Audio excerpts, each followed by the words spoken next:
Welcome to Just Asia, AHRC TV's weekly human rights program. These are the headlines. India's Irom Sharmila rearrested 2 days after release. Freedom of expression and assembly in Indonesia threatened by intolerant police. Thai conservation group harassed. Pakistani women in the lead. International recognition of their work. Urgent appeals this week from Indonesia.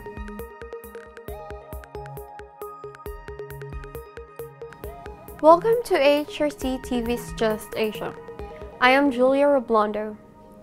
This week, Just Asia begins with India, where activist Irom Sharmila has been on hunger strike for 15 years. Sharmila was rearrested on Wednesday, March 2nd, 2 days after being acquitted of charges of attempted suicide. Sharmila has been arrested and released several times for attempting to commit suicide, which is a crime under Section 309 of India's Penal Code. Sharmila rejects the allegations of attempting suicide, saying she is fasting for the end of the Armed Forces Act.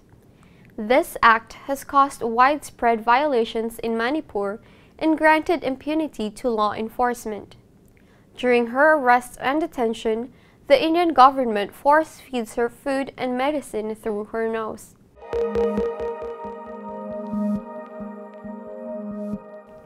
In Indonesia, freedom of expression was again threatened by intolerance and police support.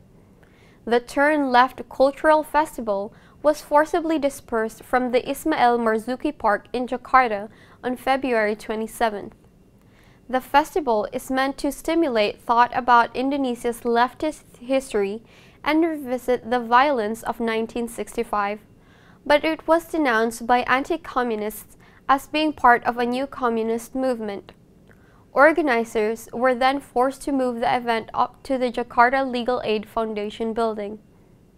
The police dispersal of the festival reveals their lack of independence and that they can be easily influenced by intolerant masses.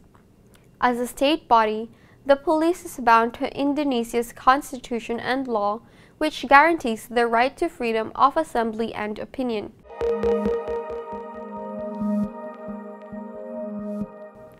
Moving to Thailand, a conservation group called on public officials to allow people's participation in renewing a mining permit in a protected forest area of Loei province. The Kowloon Subdistrict Administrative Organization Council was scheduled to hold a closed-door meeting on February 16th to consider the permit renewal. On February 15th, community activists stayed inside the administrative organization compound with 20 police officers standing guard over them the entire night, to prevent others from joining them the next morning. On the 16th, some 300 army and police officials were stationed in and around the compound. Declaring the compound a restricted area, authorities said the public assembly law would be enforced. The activists were given 30 minutes to vacate the area. The permit renewal meeting was finally postponed until May.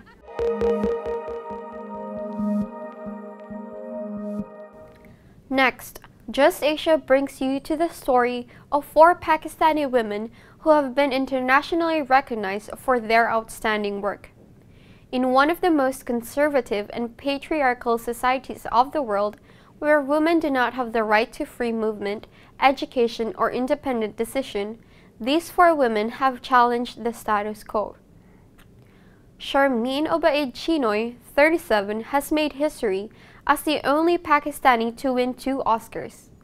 On 28 February this year, Chinoy received her 2nd Oscar for Best Short Subject Documentary Film. Her film, A Girl in the River, The Price of Forgiveness, traces the story of 18-year-old Saba, who was shot by her relatives to redeem their family honor and dumped into a river. She miraculously survived to tell her story. The subject of honor killings is not discussed much in Pakistan, mainly because most of the crimes go unreported and the victims remain unknown. Nergis Mavalvala, Associate Department Head of Physics at MIT, is a member of the team that recently announced the scientific milestone of detecting gravitational waves, ripples in space and time, hypothesized by Albert Einstein a century ago. The team is likely to be nominated for the Nobel Prize in Physics. Malala Yousafzai received the Nobel Peace Prize in 2014, together with Indian child rights campaigner Kailash Satyarthi. Malala is the youngest winner of the Nobel Award at the age of 18, surviving a murderous attack by the Taliban in October 2012. Malala is the flag bearer of girls and women's rights. Shad Begum, an activist from Khyber Pakhtunkhwa, received the International Women of Courage Award by the U.S. in 2012. She has been recognized for her contribution in improving women's lives in conservative communities through microcredit, education, and health services.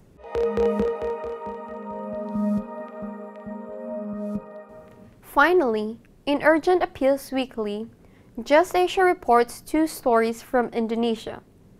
The Asian Human Rights Commission called upon the Indonesian government to continue investigations into the brutal attack of two land rights activists. Although the prosecutor in East Java has announced 35 suspects, further investigation is necessary to uncover any state involvement. In another case, inadequate punishment was given to 4 police officers of Sungai Liat Police Resort for torturing and killing a suspect.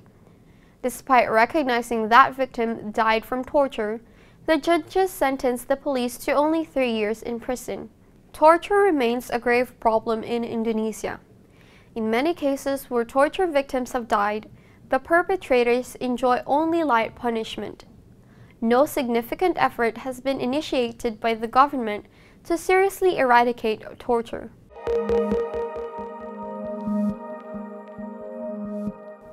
That is all for this episode of Just Asia. For more on these and other issues, please visit www.humanrights.asia. Thank you for watching and see you next week.